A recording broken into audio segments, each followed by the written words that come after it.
ہمیں پروگرام میں آگے بڑھنا اور بات کرنی ہے مشترکہ مفادات کونسل کی تشکیل نو کی گئی ہے اور حیرت انگیز طور پر وزیر خزانہ کو آؤٹ کر دیا گیا ہے جبکہ وزیر خارجہ کو ان کر دیا گیا ہے۔ اس کی وجہ کیا ہے یہ ہم تلاش کرنے کی کوشش کریں گے اور کیا ایسا کرنا بنتا تھا، جواز تھا اس معاملے کو، کوئی اسی پر بات کرتے ہیں۔ سلمان صاحب، سب سے پہلے تو ہمیں یہ بتائیے ہوا کیا؟ تشکیل نو کی گئی اور اسحاق ڈار صاحب کو یہ کہہ کر ان کیا گیا کہ ان کا ایکسپیرینس چونکہ زیادہ ہے، وہ صوبوں کے ساتھ اچھے سے ڈیل کر سکتے ہیں، تو وزیر خزانہ کا ایکسپیرینس نہیں ہے، پھر انہیں وزیر خزانہ بنایا کیوں گیا؟ یہ ایک خالصتاً آئینی باڈی ہے اور مشترکہ مفادات کی کونسل کا ادارہ اس لیے ہوتا ہے کہ جو صوبوں کے تحفظات ہیں، صوبوں کے درمیان معاملات ہیں، صوبوں کے درمیان کنفیوژن ہیں یا صوبوں کے درمیان اختلافات ہیں، تو سب مل کے بیٹھتے ہیں، معاملات جو صوبوں کے ہیں مل کے بیٹھتے ہیں اور اس میں اس کا ازالہ ہوتا ہے۔ اور زیادہ تر اب تک کی تاریخ میں جو صوبوں کے درمیان معاملات بنے ہیں وہ مالی، اس میں وزیر خزانہ جواب دہ ہوتا ہے تاکہ وہ بیٹھ کے وہ بتائے کہ جی کیا ان کو ملا ہے، کیا ملنا ہے اور کیا مل چکا ہے۔ دیکھیں اس وقت میں سمجھتا ہوں حکومت کے اندر ایک معاملہ چل رہا ہے اسحاق ڈار صاحب کے حوالے سے۔ اسحاق ڈار صاحب ہمیشہ مسلم لیگ نون کی حکومت میں بڑے معتبر رہے ہیں، بلکہ میں ہمیشہ یہ کہتا ہوں کہ اگر کسی معاملات میں ماضی میں نواز شریف صاحب کی حکومت میں سنجیدگی حکومت دکھاتی تھی تو اس کمیٹی کے چیئرمین اسحاق ڈار صاحب ہوتے تھے، ان کا فیصلہ ہی نواز شریف صاحب کا فیصلہ کہلاتا تھا۔ اب چونکہ ڈار صاحب اکھڑے ہیں وزارت خزانہ سے، وہ کیوں کر اکھڑے ہیں وہ زیادہ بہتر جانتے ہیں، اور وزیر خزانہ ایک نیا شخص آیا ہے اور وزیر خزانہ کو پاکستان کی حکومت نہیں ریاست کی تائید اور حمایت بھی حاصل ہے۔ اس فورم پہ اگر وزیر خزانہ کی جگہ اسحاق ڈار صاحب کو لایا گیا ہے، میں ذاتی طور پہ سمجھتا ہوں کہ یہ بہتر بات نہیں ہے، وہاں پر وزیر خزانہ کا ہونا ضروری تھا۔ میں ایک سوال اٹھاتا ہوں، وہاں پر امیر مقام صاحب کا کیا کام؟ یہ ڈاکٹر صاحب سے پوچھیں گے نا۔ میرا خیال امیر مقام صاحب کی جگہ اگر آپ وزیر خزانہ کو ہی رہنے دیتے تو یہ آج اس پہ ہم پروگرام نہ کر رہے ہوتے۔ تو معاملات جو ہیں حکومت کو یکسوئی سے سنجیدگی سے بڑے فیصلے کرنے چاہیے، چونکہ ایک فیصلے کی واپسی جو ہوتی ہے نا، اس میں امبیرس جو ہوتا ہے وہ پرائم منسٹر ہوتا ہے، وہ چیف ایگزیکٹو ہوتا ہے، وہ جواب دہ ہوتا ہے۔ 3-4 ایسے ایشوز ہیں۔ دیکھیں ایک طرف تو معاشی حوالے سے ہم یہ دیکھ رہے ہیں کہ شہباز شریف صاحب پوری کوشش کر رہے ہیں کہ معاشی حوالے سے وہ ٹیک آف کر پائیں، دوسری طرف 2-3 ایسے فیصلے ہوئے ہیں جس سے ان کی پرواز پہ اثر انداز ہونے کی کوئی نہ کوئی کوشش کر رہا ہے۔ کون کر رہا ہے؟ پارٹی کے اندر سے ہو رہی ہے یا حکومت سے ہو رہی ہے؟ اس کا جائزہ انہیں خود لینا چاہیے، لیکن اس فورم پہ میں سمجھتا ہوں کہ وزیر خزانہ کو ضرور بیٹھنا چاہیے تھا، چونکہ وزیر خزانہ نے مالی امور پہ صوبوں کی ریزرویشن دور کر دی۔ ٹھیک ہے ڈاکٹر صاحب، یہ وزیر خارجہ کو ایڈجسٹ کرنا اتنا کیوں ضروری تھا؟ اور جو امیر مقام کے بارے میں سوال اٹھایا گیا، کیا ان کا اس کمیٹی میں ہونا بہت ضروری تھا؟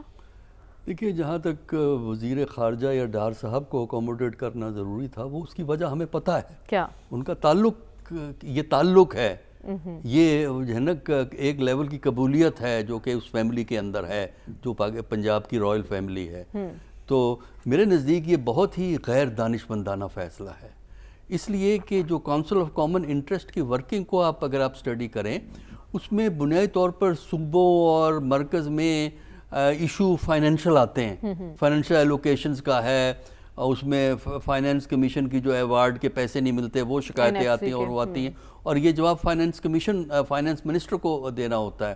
اور جو ڈار صاحب کو لایا گیا ہے وہ صرف انا کا مسئلہ ہے، انا کی تسلی کے لیے ان کو رکھ دیا، اور ڈار صاحب کے ہوتے ہوئے فائنینس منسٹر کو نہیں رکھ سکتے تھے آپ، اس لیے اگر ڈار صاحب کے ساتھ فائنینس منسٹر کو بچائیں گے تو ڈار صاحب ارریلیونٹ ہو جائیں گے۔ ایک میان میں 2 تلواریں نہیں رہتی۔ نہیں، میان کی بات نہیں، یہ اس لیے کہ ڈار صاحب تو اپنے آپ کو فائنینشیل وزرڈ سمجھتے ہیں، لیکن یہ ہے کہ میرا خیال یہ ہے کہ فارن منسٹر کی پوسٹ بھی بڑی اہم پوسٹ ہے، اس میں اپنی کارکردگی دکھائیں، اور اس طریقے سے نقصان جو ہے گورنمنٹ کو ہوگا، گورنمنٹ کی پرفارمنس جو ہے وہ اس سے خراب ہوگی۔ اس وقت وہ منسٹر بٹھائے ہوئے ہیں انہوں نے، جو ہے 2 باقی جو منسٹر ہیں، وزیر دفاع ہیں اور وزیر سیفران ہیں، ہاں وہ منسٹر ہیں جو کہ ہاں بے ہاں ملانے کو تیار ہوں گے، جبکہ پروونسز کے اندر پنجاب میں تو کوئی ایشو نہیں کھڑا ہوگا، پنجاب تو فیڈرل حکومت کے ساتھ ہے، ایشو تھوڑا بہت کراچی سے آئے گا، سندھ سے آئے گا اور کے پی سے آئے گا، اور اس کے علاوہ بلوچستان سے بھی ایشو آئے گا، اس لیے کہ بلوچستان کی ایلوکیشن کا مسئلہ ہوتا ہے، بلوچستان کے فائنینشیل ایشوز سب سے زیادہ ہیں، تو ان کو ایڈریس کرنے کے لیے ضروری ہوتا ہے کہ فائنینس سے کوئی تعلق رکھتا ہوا بنتا ہو. میرے نزدیک اس فیصلے کی نظر ثانی ہونی چاہیے. ٹھیک ہے. اور یہاں ڈار صاحب کو یا آپ رکھیں فارن منسٹر بنا دیں, اگر نہیں اتنا ہی آنا تو فائنانس منسٹر بنا دیں. جو پہلے حشر کیا ہے پاکستان کا فائنانس منسٹر ڈار صاحب نے, وہ پھر پاکستان کا حشر چلتا رہے گا. تو میرا خیال یہ ہے کہ رحم کریں پاکستان کے اوپر. ٹھیک ہے, جس کا کام اسی کو ساجے. رسول بخش رئی صاحب, کیا وجہ تھی, کیوں ضرورت پیش آئی یہ تشکیل نو کرنے کی؟ ہمیں تو کوئی وجہ سمجھ میں نہیں آتی ہے. اب جتنا ذہن اس طرف لے جائیں گے کہ آخر کیا وجہ ہے, کہ وجہ تو یہ ہو سکتی ہے کہ جو ہمارے وزیر خزانہ ہے وہ اس کام کے لیے اہل نہیں ہے, اور اگر پاکستان میں کوئی شخص, ایک شخص اہل ہے تو وہ اسحاق ڈار ہے. وہ وزیر خزانہ بھی بن سکتا ہے اور مشترکہ مفادات کونسل کا کوآرڈینیٹر اور چیئرمین بھی بن سکتا ہے, اس کمیٹی میں بھی آ سکتا ہے, اور ساتھ یہ ہے کہ وزیر خزانہ بھی بن سکتا ہے. تو کون سا ایسا قلمدان ہے جو اسحاق ڈار صاحب نہیں سنبھال سکتے؟ یہ تو وزیر اعظم شہباز شریف صاحب سے پوچھنا چاہیے کہ میاں صاحب یہ حکومت آپ کی ہے, یہ اب کیا آپ نے ابھی تو حکومت شروع کی ہے, اور کس قسم کا آپ مذاق قوم سے کر رہے ہیں کہ اگر وہ ان کو وزارت خزانہ نہیں دی اور وزارت خارجہ دے دی ہے تو مہربانی کریں اس کو وہ تسلی سے کام کرنے دیں, وہ وہاں پہ کام کرے, اور اس کو نکال کے کیا آپ لگا رہے ہیں کہ مشترکہ مفادات کونسل جو ہے اس میں وہ آئیں گے. کہ یہ میرا خیال یہ ہے کہ جس طرح یہ باقی دوستوں نے بھی کہا ہے کہ یہ تو ہماری ذہن سمجھ سے بالا تر ہے.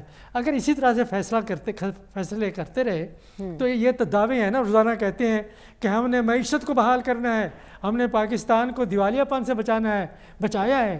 یہ دیوالیہ پن سے بچانے کی باتیں ہیں کہ آپ 16 ماہ کی حکومت میں 88 منسٹر کابینہ میں رکھتے ہیں, کیا کارکردگی ہے ہر ایک وزیروں کی, اور یہاں پہ آپ ایک بہت بڑا مشترکہ مفادات کونسل, یہ انتہائی اہم ہے صوبوں کے درمیان رابطے کے لیے. یہ سیاسی مسئلہ نہیں ہے, یہ معاشی مسئلہ ہے, یہ آئینی مسئلہ ہے, اور یہ قانونی مسئلہ ہے. اس کے لیے آپ سبکی نہ کریں وزیر خزانہ کی, وہ ماہر ہے. آپ جو اسحاق ڈار صاحب کی ماضی میں کارکردگی رہی ہے یا ان کی جو تعلیمی اہلیت ہے وہ ان کے برابر نہیں آ سکتی.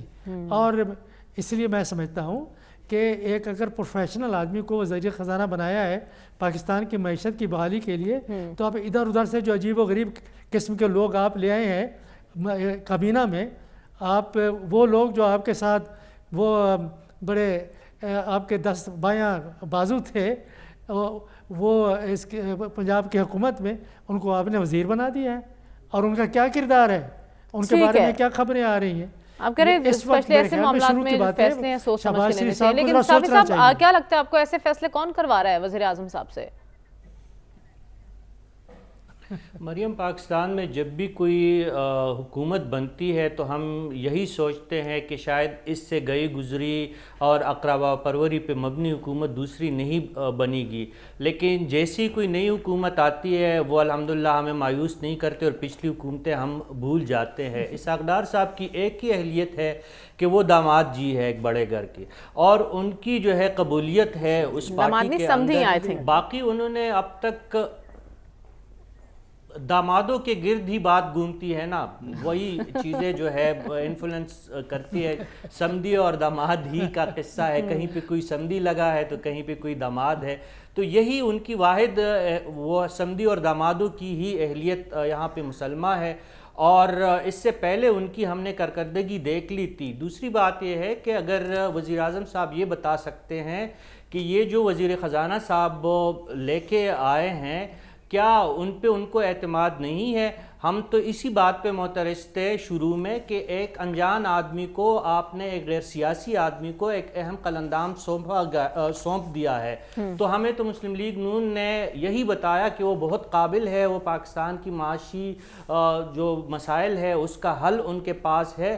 جب ان کے پاس حل ہے تو پھر اتنے اہم کونسل کی سربراہی ان کو کیوں نہیں دی جا رہی اور ان کو کیوں سائیڈ لائن کیا جا رہا ہے؟ اگر وزیر اعظم صاحب کو ایک مہینے کے اندر اندر وزیر خزانہ کی اہلیت پہ کوئی شک و شبہ ہو گیا ہے تو پھر ان کو ہٹا کے وزیر خارجہ کو وزارت خزانہ میں لے کے لایا جائے تاکہ ایک بندہ کوئی رسپانسیبل تو ہے نا. پہلے جو 16 ماہ کی حکومت تھی اس میں مفتاح اسماعیل اور اسحاق ڈار کی لڑائیوں میں سارا جو ہے 6 مہینے ضائع ہو گئے تھے. اس سے پہلے بھی یہی مسئلے تھے. اسحاق ڈار مفتاح اسماعیل کو ذمہ دار ٹھہرا رہے تھے, مفتاح اسماعیل اسحاق ڈار کو ذمہ دار ٹھہرا رہے تھے. اسی طرح اب وزیر خارجہ جو ہے وزیر خزانہ کو ذمہ دار ٹھہرائیں گے اور وزیر خزانہ جو کہیں گے یہی کہہ سکیں گے کہ میرے پاس تو کوئی اختیار ہی نہیں تھا.